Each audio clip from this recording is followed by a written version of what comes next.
How many of you trust your doctors? Well, what if you saw pictures like these on your doctor's Facebook page? Or worse, what if I told you that your doctor was discussing you on their Facebook page and talking about your last appointment? How many of you would still trust them? This is something that has become a problem with medical students today. They're posting patient information online and also posting inappropriate pictures as well.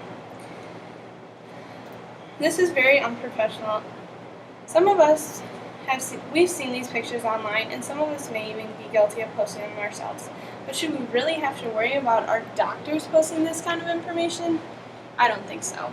I don't think we should have to worry about them talking about us online either. I want to be an athletic trainer, and one of my closest friends wants to be a nurse.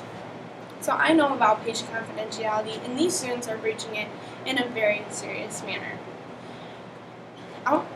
Today I would like to show you just what is going on exactly, why it's happening, and what needs to be done now. So first of all, what's really going on here? Well, according to recent studies, medical school students have been posting inappropriate and unprofessional pictures on their social media sites, as well as discussing patient information. In any career, it's unprofessional to have drunk, inappropriate, embarrassing pictures online. But in the medical field, doctors and nurses and anyone in the medical profession need to be held to a higher standard. These medical students, however, are taking it a step further. Not only are they posting their inappropriate pictures of themselves, but they're talking about their own patients. Many of these students are talking with each other about patient cases. Some have gone so far as to friend request their patients, and now there are YouTube videos of medical students acting in a very unprofessional way. According to an MSNBC article, one such YouTube video contains a cadaver. Not only is this very unprofessional, but it's very, very disrespectful. So now you know kind of what's going on. So why exactly is this happening? The first reason this is happening is because students are uneducated on online professionalism and patient confidentiality. The American Medical Association attempts to define patient confidentiality in saying, in essence, the physician's duty to maintain confidentiality means that a physician may not disclose any medical information revealed by a patient or discovered by a physician in connection with the treatment of a patient. This seems simple enough. And there are also HIPAA laws in place. HIPAA laws are there to protect students, and this video helps to describe that.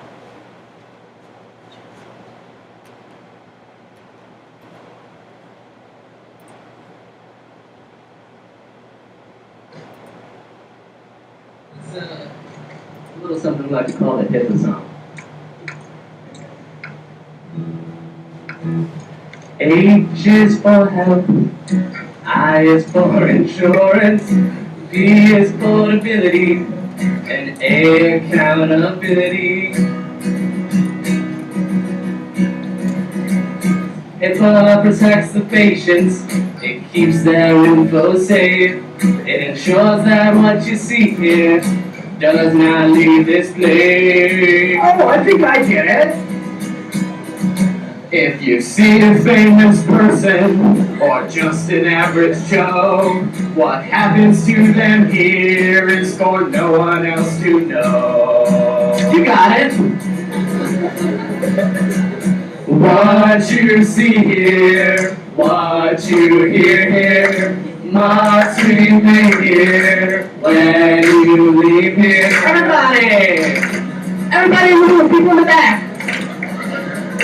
What you see here, what you hear here, must remain here when you leave here. One more time, make it loud. What you see here, what you hear here, must remain here when you leave here. Audience participation wasn't as good that time, but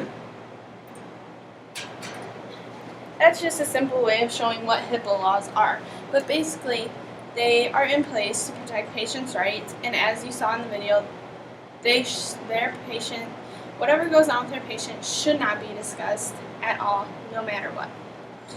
This seems an easy enough concept for at least medical students to understand, but clearly this isn't happening or they're not being taught since it's still such a problem. The second reason this is an issue is because students don't realize the consequences of their actions of putting these kinds of things online. It's unfortunate because this group of students is part of a generation of Facebook that thinks that online media sites are just a way to communicate with their friends. They don't realize that medical professionals and future employers can see this information. And this is really unfortunate because it affects their ability to get a job now, but it also can affect their credibility as a medical professional in the long term. There seems to be an easy solution to this, however, and today I'm going to show you what that is. First of all, how to make your Facebook private. Go to the arrow next to the home button on your Facebook, select privacy settings. You go down, there's 3 options, select friends or custom. It's as easy as that. Make it so only people who are your friends can see your timeline. That way, if you're not friends with a future employer or someone in the medical field, you don't have to worry about putting what you put online, although you still should because you never know who's out there. Second is Twitter. First of all, you just go to the settings in the top right corner, go to this tweet privacy and select protect my tweets. This is very simple to do as well. Sure, no one can retweet you, but is that really going to matter when you don't lose your job over something stupid that you tweeted? Unfortunately, students aren't the only ones to blame for this problem. Deans are also to blame. Deans are to blame because they're either unaware of what's going on or they aren't strict enough when they do know it's happening. One reason this is happening is because deans think it is beneficial to students to discuss their patients and what's going on in their classes because if they talk about it, they learn more. And this may be a reason that students think they can share this kind of thing online. The second reason is because they don't enforce their policies well enough. And this, according to Catherine Creighton from George Washington University Medical School, while most incidents resulted in informal warnings, some were serious enough to lead to dismissal. These incidences are far more serious than to warrant simply an informal warning. There needs to be long-term effects on these medical students, and they need to realize that what they are doing is very serious and cannot happen again. So, what do we do now? Well, first of all, there need to be more online professionalism classes and more patient confidentiality courses that these medical students need to take because even if they are in place now, they are not being taught well enough or medical students are just not understanding them well enough. And the second thing is deans and schools need to take responsibility for their students breaching these things and they need to be more strict. No one wants their information, especially medical information, shared online, especially by their doctors. So something needs to be done. There need to be harsher policies, and these policies need to be enforced, as well as medical students need to be better educated on what they're doing. What you can do personally is make sure that you are not one of these people who is acting unprofessionally online. All you have to do is protect your Facebook, protect your Twitter, but just be professional all the time because you never know who's out there watching.